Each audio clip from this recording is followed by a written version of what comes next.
ସମସ୍ତଙ୍କୁ ମୋର ଶୁଭକାମନା।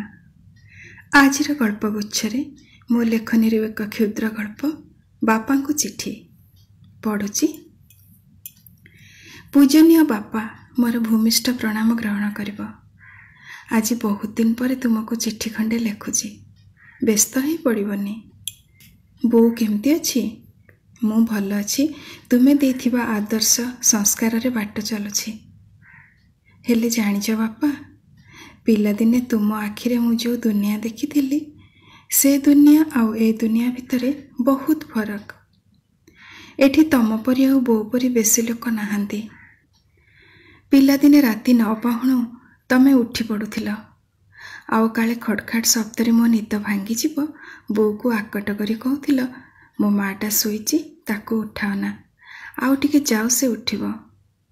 ହେଲେ ଜାଣିଛ, ଏଠି ମୋତେ ଉଠେଇ ଦେବାକୁ କେହି ନାହାନ୍ତି। ସମସ୍ତେ ଉଠିବା ଆଗରୁ ମୋତେ ଉଠିବାକୁ ପଡ଼ୁଛି। ରୋଷେଇ ଶିଖିନଥିଲି, ଏଠି ସବୁ କରି ପକାଉଛି। ଥରେ ପରା ମାଛ ବେସର ବୋଉ ଯେମିତି କରେ ସେମିତି କରି ସମସ୍ତଙ୍କୁ ଆଶ୍ଚର୍ଯ୍ୟ କରିଦିଏ ବୋଲି ଭାବିଲି। ହେଲେ ଖାଇବା ଟେବୁଲରେ ତୁମ ଜ୍ୱାଇଁ କହିଲେ, ହଁ ଚଳିବ, ହେଲେ ମୋ ମମିଙ୍କ ପରି ସେ କରିପାରିଲାନି।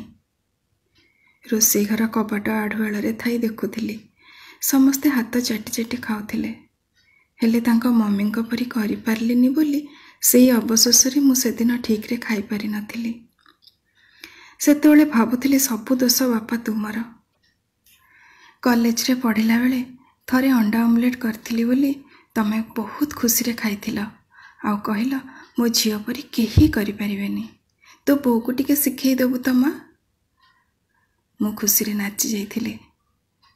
ହେଲେ ମୁଁ ଯେତେବେଳେ ସେଇ ଅଣ୍ଡା ଅମଲେଟ୍ ଖାଇଲି, ଏତେ ଅଲଣା ଥିଲା ଯେ ତଣ୍ଟିରେ ଗଳୁନଥିଲା।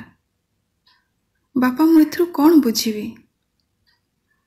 ଝିଅର ସଂଜ୍ଞା ଆଉ ନାରୀର ପରିଭାଷାରେ କେତେ ଫରକ। ବାହାଘର ପରେ ବିଦା ହେଇ ଆସିଲା ବେଳେ ମୋ ହାତ ଧରି ଛଳ ଛଳ ଆଖିରେ କହିଥିଲ, ମାରେ, କାହାରି ମନରେ କଷ୍ଟ ଦେଲା ପରି କଥା କହିବୁନି, ଟିକେ ନଇଁଯିବୁ, ସବୁ ସହିଯିବୁ।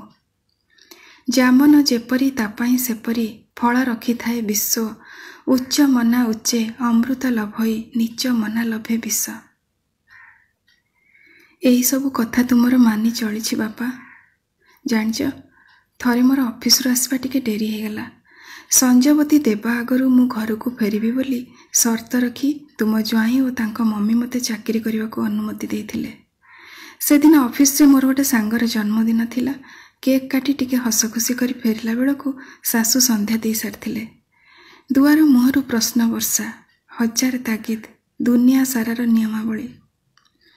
କଂସାରୀ ଘରର ପାରା ପରି ସବୁ ଶୁଣି ଚୁପ୍ ରହିଲି, ଆଉ ଲୁଗା ବଦଳି ଦେଇ ରୋଷେଇ ଘରକୁ ଯାଇ ସମସ୍ତଙ୍କ ମନପସନ୍ଦର ଜଳଖିଆ ତିଆରି କରିବାରେ ଲାଗି ପଡ଼ିଲି।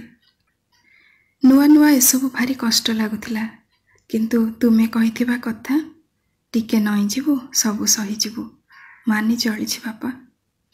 ତମ ନାଁ ମୁଁ ତଳେ ପକେଇନି। ଏଇ କେତେ ଦିନ ହେଲାଣି ମୋ ଦେହ ଟିକେ ଭଲ ନାହିଁ, ଅଣ୍ଟା ଭାରି ବିନ୍ଧୁଛି।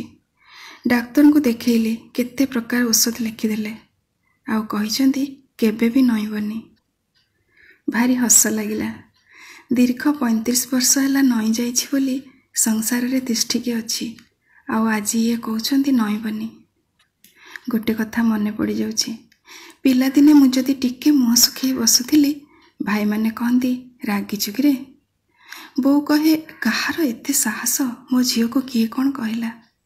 ଆଉ ତମେ ଅଫିସରୁ ଆସି କୁହ, ଆଜି ଘର ଏତେ ଖାଁ ଖାଁ ଲାଗୁଛି, କ'ଣ ହେଇଛି? କିନ୍ତୁ ଏବେ କଥା ପୁରା ନିଆରା ବାପା। ଏଠି ମୁଁ ଯଦି କେବେ କୋଉ କଥାରେ ଟିକେ ଅଭିମାନ କରେ, କେହି ଜାଣିପାରନ୍ତିନି। ନିଜେ ନିଜେ ମୁହଁ ଶୁଖାଏ, ପୁଣି ନିଜେ ନିଜକୁ ଆଶ୍ୱାସନା ଦେଇ କାମରେ ଲାଗିପଡ଼େ। ଜେଜେ ସବୁବେଳେ ମୋତେ କହୁଥିଲେ, ଆଲୋ, ତୁ ଯେଉଁଦିନ ଜନ୍ମ ହେଲୁ, ତୋ ବାପା ପରା ଆମ ଗାଁ ସାରା ଲଡ଼ୁ ବାଣ୍ଟିଥିଲା। ଗୁଡ଼ିଆକୁ ଡାକି ବାରିରେ ଚୁଲି କରି ପୁରୀ କ୍ଷୀରି କରି କେତେ ଲୋକଙ୍କୁ ଖାଇବାକୁ ଦେଇଥିଲା। ସତରେ ବାପା, ତମେ ଏତେ ଖୁସି ଥିଲ? ହଁ, ହେଇଥିବ ନିଶ୍ଚୟ। ବୋଧେ ଜେଜେମା ସେଇଥିପାଇଁ ମୋତେ ଲକ୍ଷ୍ମୀ ଲକ୍ଷ୍ମୀ ଡାକେ। ହେଲେ ବାପା, ମୋର ଯେଉଁଦିନ ବଡ଼ ମେଡ଼ିକାଲରେ ଝିଅ ଜନ୍ମ ହେଲା, ତାର ପ୍ରଥମ କାନ୍ଦ ଶବ୍ଦ ଶୁଣି ମୁଁ ଖୁସିରେ କାନ୍ଦି ପକେଇଥିଲି। ହେଲେ ସେଦିନ ତା ଜନ୍ମ ଖୁସିରେ କେହି ଲଡ଼ୁ ବାଣ୍ଟି ନଥିଲେ କି ସାଇ ଲୋକଙ୍କୁ ଖାଇବାକୁ ଦେଇ ନଥିଲେ। ଘର ପରିସ୍ଥିତି ଗୁମସୁମ ଥିଲା।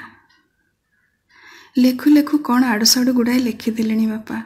ତମେ ଜମା ବ୍ୟସ୍ତ ହବନି, ମୁଁ ଭଲ ଅଛି। ତମ ନାତୁଣୀକୁ ମୁଁ କିନ୍ତୁ ତୁଠ ପଥର ହେଇ ସବୁ ସହିଯିବୁ ବୋଲି କହିପାରୁନି। ଅନ୍ୟାୟର ପ୍ରତିବାଦ କରିବୁ। ନାରୀ ଯୁଗେ ଯୁଗେ ବନ୍ଦନିଆ, ସମ୍ମାନନିଆ, ଏଇ ପାଠ ଦୁନିଆକୁ ପଢ଼େଇବୁ।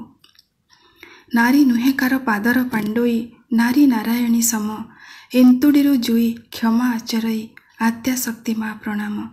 ଏଇ କଥା ମନେ ରଖିବୁ। ବାପା ରହୁଛି, ବହୁତ କଥା ଲେଖିଦେଲିଣି। ଭଗବାନଙ୍କୁ ଡାକୁଛି ତୁମେ ଆଉ ବୋଉ ଭଲରେ ଥାଅ। ତୁମେ ଦେଇଥିବା ସଂସ୍କାର, ଆଦର୍ଶ, ପରମ୍ପରା ଆଉ ମର୍ଯ୍ୟାଦାର ଏ ରୁଣ୍ଡି ବନ୍ଧ ଭିତରେ ମୁଁ ତୁମକୁ ବହୁତ ମନେ ପକାଉଛି ବାପା, ବହୁତ ମନେ ପକାଉଛି। ଇତି ତୁମର ଗେହ୍ଲି ଝିଅ।